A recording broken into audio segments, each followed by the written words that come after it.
इसलिए मैंने कहा कि आपके घर में कैलेंडर कौन सा लगा हुआ है, इसका बड़ा इंपैक्ट है। आप क्या लिखते हैं उसका बड़ा इंपैक्ट होता है। रोज वही बात बोलते हैं तो आपके मन मस्तिष्क में उतरती है, तब आपको उसका एहसास होता है कि ये मैं क्यों बोल रहा हूं, मैं कौन हूं, मैं कहां से आया हूं, मैं हूं क्या आखिर।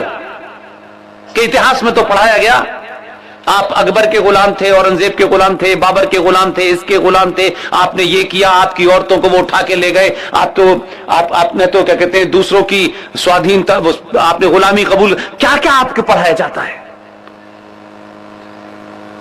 ये इसलिए पढ़ाया जाता है कि मैंने बताया कि 1947 से 1958 तक इस 72 साल के सफर में देश के 6 शिक्षा मंत्री मुसलमान हुए। उन्होंने ऐसे ही लोगों को चुना। प्रोफेसर नूरुल हसन जो अलीगढ़ यूनिवर्सिटी के थे, वो भी भारत के शिक्षा मंत्री बने, हार्डकोर लेफ्टिस्ट थे। उन्हीं के अंडर में इरफान हबीब और रोमिला थापर ने किताबें लिखी हैं। आपको अपने इतिहास से काट दिया जाए, उन चीजों को मिटा दिया जाए, उन किताबों को समाप्त कर दिया जाए, इसलिए आज आपको लगता है कि हम 1947 में पैदा हुए हैं। आप अपने प्रदेश के संस्कृत मंत्री से कहिए कि ओरिजिनल संविधान की कॉपी का रेप्लिका छपवाएं, उसकी कीमत सरकार जो भी रखे, इस देश के लोग देखना चाहते हैं कि ओरिजिनल संविधान था कैसा। उसकी एक कॉपी मेरे पास दिल्ली में है, लेकिन वो इतनी महंगी और इतनी बड़ी है कि उसे साथ लेके नहीं चला जा सकता, इसलिए मैंने उसकी कॉपी करा ली है ताकि लोगों को बताऊं। इसी तरीके से 1956 में भारत की पार्लियामेंट में एक डिबेट हुई। उस डिबेट में यह कहा गया कि भारत का जो कैलेंडर है, भारत का पक्षी है, भारत का झंडा है, भारत का जानवर है, भारत का फूल है, सब कुछ है, तो भारत का कैलेंडर क्या होना चाहिए। I am talking in 1957।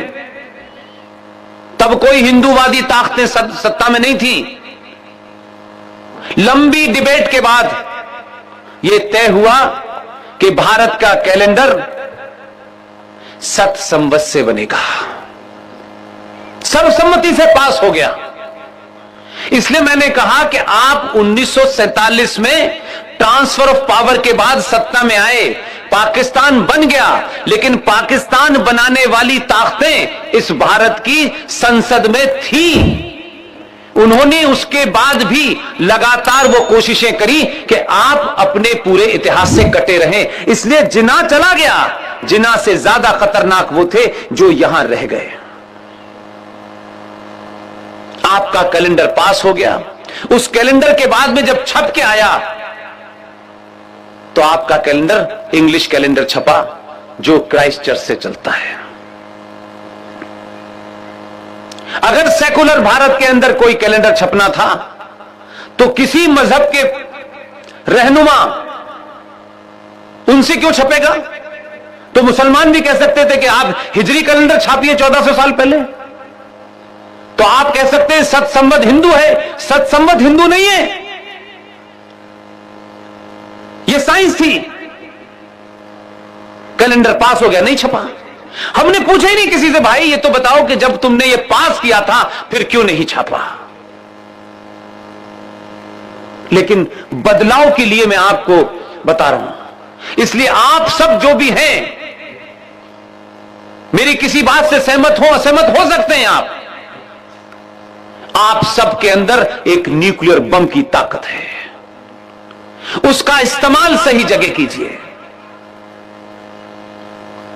इसी 3 साल के दौर में इसी तरीके से, चाहे रात का 1 बजे हो चाहे दिन का 1 बजे हो, अपनी बात को कहने का फर्क इतना ही हुआ।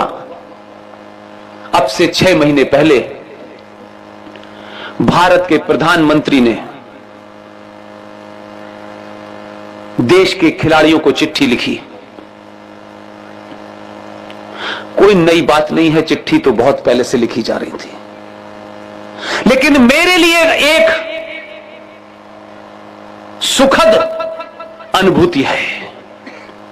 और शायद मैं ऐसी चीजों को देखता भी हूं, फिर खुश भी होता हूं, और फिर मुझे लगता है कि अब दुगनी ताकत से किसी और मुद्दे को उठाना है। भारत के प्रधानमंत्री ने जिन खिलाड़ियों को चिट्ठी लिखी, उस चिट्ठी के सीधे हाथ पर 7 संवत की तारीख पड़ी हुई थी। आप समझिए, ये बात आपकी समझ में आएगी तो आपको पता चलेगा कि शाहीन बाग अभी बहुत सारे बनने वाले हैं। जगह जगह गली गली शाहीन बाग बनेंगे, चिंता मत कीजिए। अभी मैं अपने साथियों के साथ जब आ रहा था एयरपोर्ट से, तब भी मैंने एक छोटी सी बात बताई थी, बहुत छोटी सी बात थी। आप कुछ कह रहे हैं क्या? आप कुछ कह रहे हैं? ये जो डेट ऑफ बर्थ का सर्टिफिकेट था, ये कभी आपने सोचा कि मेरे पिता कौन हैं? ये बात तो मेरी मां जानती है। ये कलेक्टर साहब को कैसे पता? कलेक्टर साहब को तो नहीं पता, लेकिन अंग्रेजों ने सोचिए कितने डीप रूटेड कॉन्स्पिरेसी की थी कि हिंदुस्तानी नौकरी के लिए अप्लाई करेगा तो जो अपनी मार्कशीट है, अपना सर्टिफिकेट है, अपना डेट ऑफ बर्थ का सर्टिफिकेट है, उसका सर्टिफाई कलेक्टर साहब करेंगे। कलेक्टर साहब को कैसे पता चला कि पुष्पेन के पिताजी का नाम बलदेव प्रसाद है? उन्हें तो नहीं पता। लेकिन आपकी कितना आपको ह्यूमिलेशन हो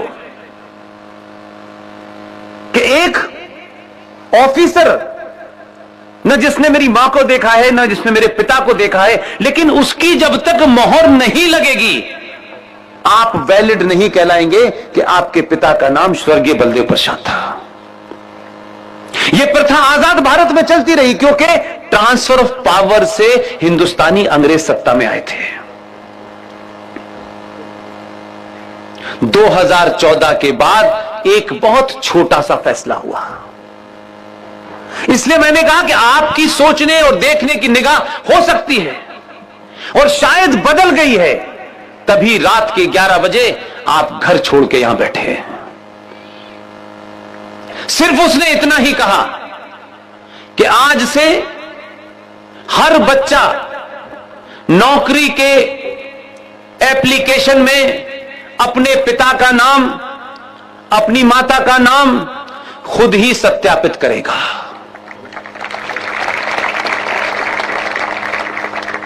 अब कोई बिरला ही होगा जो अपना बाप किसी दूसरे को बताएगा। और ये जब आप करते हैं तो आपके आत्मसम्मान में बढ़ोतरी होती है। मैं तय करूंगा ना कौन मेरी मां है, कौन मेरा बाप है। छोटा सा फैसला है। ऐसे बहुत सारे फैसले हुए। 2 फैसलों का जिक्र और कर दूं मैं आपको, इसलिए कि आप जब यहां से जाएं तो ये जरूर सोचें कि ये सरकार के 2 आदमी, सिर्फ 2 आदमी, कोई तीसरी गलतफहमी नहीं मुझे। ये 2 आदमी पहले समस्या को समझते हैं और फिर उसका इलाज करते हैं।